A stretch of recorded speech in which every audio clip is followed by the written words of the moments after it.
প্রতিটা সৃষ্টি আল্লাহ পাকের এক একটা মেসেজ দেয়। ঠিক মেয়ে মানুষও একটা মেসেজ দেয়। কি মেসেজ?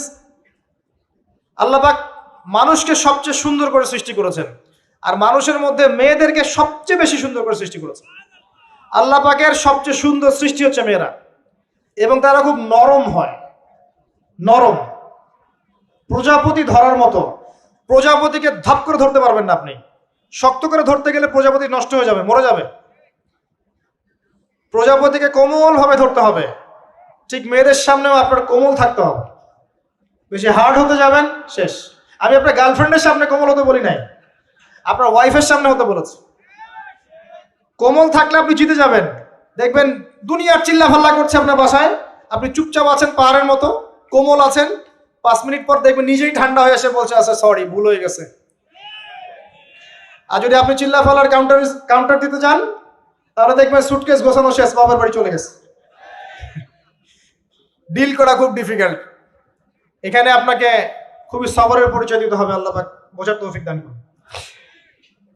আর আমরা মা বোনদেরকে রিকোয়েস্ট করব, 4টা মূলনীতি মেনে কাপড় চোপড় পরবেন। আপনার কাপড়টা এমন হবে না যেই কাপড়টা পরলেও অঙ্গ প্রত্যঙ্গ দেখা যায়, বোঝা যায়, এমন হবে না। কাপড়টা এমন হবে না এত টাইট ফিটিং যে আপনার অঙ্গের উঁচু নিচু অবয়ব বোঝা যায়, এমন হবে না। কাপড়টা এমন হবে না যেটা অমুসলিমদের পোশাক, আর কাপড়টা এমন হবে না যেটা পুরুষদের পোশাক।